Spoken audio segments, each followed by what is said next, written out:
Earlier this week, Australia made its foreign exchange transaction using eAUD, the CBDC being piloted in the country. The transaction was done using Canvas, an Ethereum Layer 2 that uses zero-knowledge rollup technology. Joining us to discuss is Canvas CEO David Lavecky. Welcome, David. Hi, thanks for having me. Of course, good morning. So let's talk about this transaction. On May 17th, crypto fund managers DigitalX and TAF Capital traded eAUD against stablecoin USDC. Tell us about the significance of this transaction.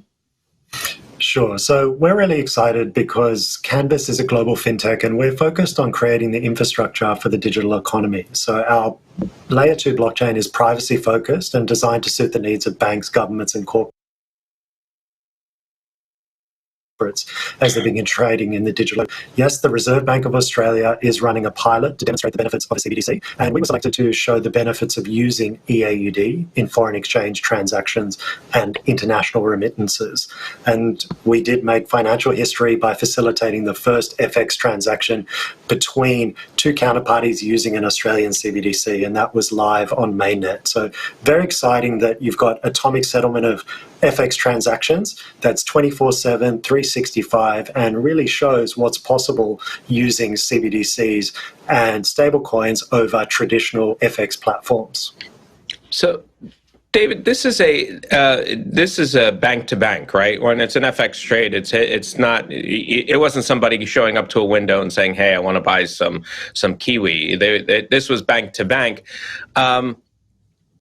What is the prospect of it ending up on the retail side of it? And if it does end up on the retail side, what kind of a threat does it pose to the banking system, which has been a question that seems to haunt a lot of people who are questioning the role of CBDCs? So I think it's very early days, it's nascent. There are no CBDCs that are in major distribution worldwide. And so what's happening here is a pilot to investigate the benefits that come with it. And when you look at in the context of foreign exchange transactions and international remittances, they are very inefficient, they're very slow, and they are very expensive. And these are the complete opposite of what we're used to when we're transacting with digital currencies. And so by using a digital currency, it creates 24/7, 365 trading with no cutoffs. So for example, when you're trading in Australia or you're sending money even to New Zealand, which is one of our closest countries, our closest neighbors, the cutoff is 1 p.m. And if you don't send it before then, it takes multiple days. So the prospect of it reaching retail hands is within the coming, I'd say, months and years. You'll start to see this filter through as banks start to adopt either digital technology through CBDCs or through stablecoins, but they're really interchangeable. So this, nonetheless, you talk about the instant settlement, and you know, traditionally we'd have to wait 2 days, I guess. I don't know, I forgot what it was for Aussie Kiwi, but it was like 2 days, I think, regardless. When you had a spot transaction that was instantly settled, who was the other side of this FX trade? They had to receive the eAUD, correct? So who received it, and what did they traded it for what exactly? So we had two fund managers connected via our platform, and one is DigitalX, who's an Australian Stock Exchange listed fund manager and blockchain technology company. On the other side, you had TAF Capital, who's a fund manager based in Australia that specializes in digital assets. And so one side, DigitalX, was holding eAUD, and they wanted to buy USDC, which was held by TAF Capital. So each party entered their transactions into the order book, they were matched, and they were atomically settled instantly. So the transaction took place in seconds. And an AUD to USD transaction, you're right, can take days to make it to where it needs to be. Oftentimes transactions get lost. It's quite surprising. But what we saw here is that the transaction settled atomically and just within seconds. So and this was a huge improvement. And it was for USDC, but not USD, correct? So it wasn't. So did you have to do blockchain to blockchain? Like, I guess that at what point will I be able to buy? Will somebody be able to buy another currency that's not a stable coin using eAUD. And also these were two Australian entities, correct? So it wasn't like overseas, et cetera. And so it wasn't much of a settlement. It wasn't like again, you said it's a test, but does it have to be blockchain to blockchain, or can it be blockchain to meat space, as they call it? Absolutely. So if you look at what's happening across the world, so in Australia, we have a fast payment network called the National Payments Platform, and that allows us to send money bank account to bank account in instant. And similarly, you're just launching in the US Fed now. So if you think about, for example, those on-ramps and off-ramps, they can now move instantly. And so now what can happen is when you orchestrate those transactions together, you start putting these pieces together, you really can see that remittances can happen across the globe instantly. And so what we showed in this example, the pilot was very specific, and the ring fence of the pilot was focused on Australia, yes, but there is no reason that these counterparties couldn't have been one in the States and one in Australia, and using local payment networks, say the MPP and Fedwire in the US, the money could have moved from a bank account to a bank account with blockchain sitting in the middle. Tell us about what Australians are thinking about CBDCs. In the US, we're seeing at a state level, some states coming out and banning CBDCs because of privacy concerns, saying that, if the federal government does issue a CBDC in these states, they are going to ban them. What's the sentiment in Australia when it comes to CBDCs? How are citizens feeling about it? It's pretty interesting, and it's correct to think about the privacy implications of using transactions and using CBDCs on open ledgers, and that's why we've built our layer 2, and with a particular focus on privacy and providing privacy for transactions. So in Australia, there has been a discussion throughout the pilot about how does privacy get addressed, and we feel we have a solution with our L2.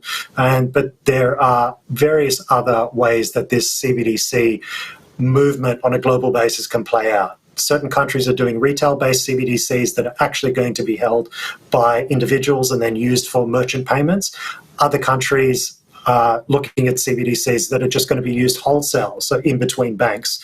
And then what you'll see happening between the retail or the individual and the bank is maybe that they're interacting through tokenized deposits or through stablecoins. So maybe they're not actually interacting with the central bank digital currency itself, but it is a part of the financial fabric. Unpack that a little bit more for our audience. We talk about governments that are issuing electronic dollars. How when this gets to retail, how does the layer 2 really ensure that their transactions are private when governments are involved?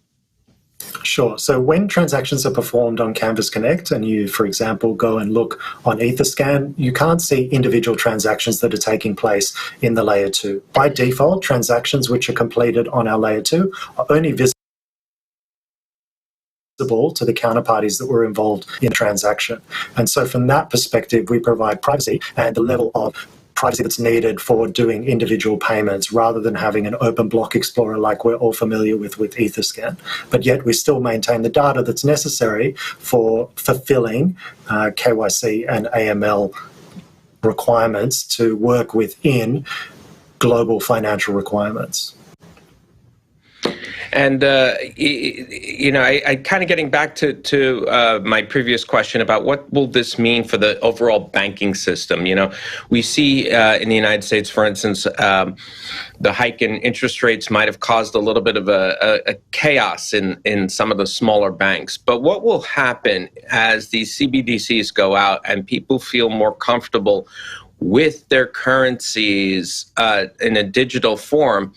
What will that mean for the private institutions, that not the central bank, but the private institutions that are out there that are supposed to take in that money and lend it out? What happens when everything is digital and they don't need to necessarily leave it in a bank, or will they have to in this project?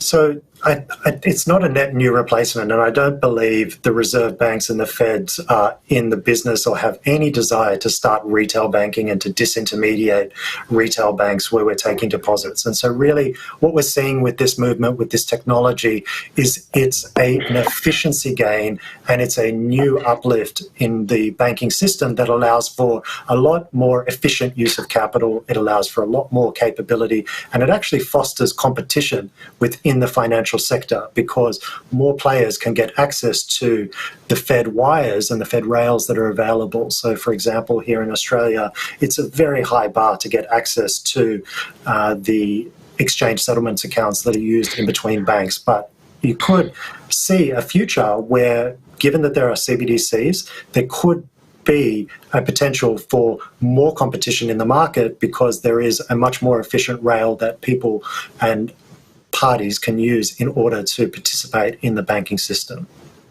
And are there any kind of projections as to who or what will use the CBDCs? Is it, we've talked about retail, we've talked about sort of institutional and large corporations, but do we have any sense of where will it mostly be? I go to Denmark and never have to use cash.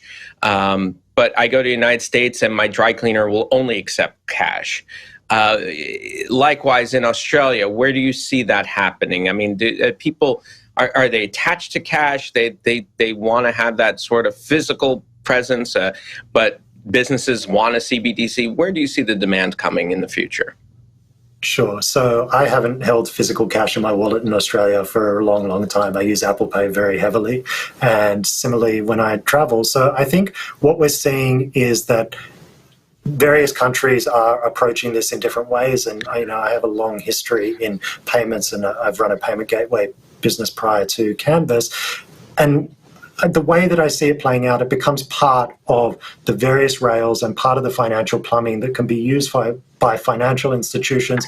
But also then you can see a future where particular underbanked or in various countries, it's very easy to open up a wallet and to have either a wallet and paying peer-to-peer or by using a stable coin backed card. And so this is where CBDCs, stable coins and tokenized deposits, all of these technologies are coming together, and it's not going to be a one or the other. It's essentially going to be a mix, and they're going to be used for different purposes in different locations and for different means by different participants in the financial system.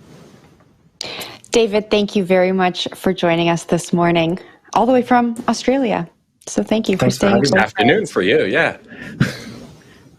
All right. Thanks. That was Canvas CEO David Lavecky.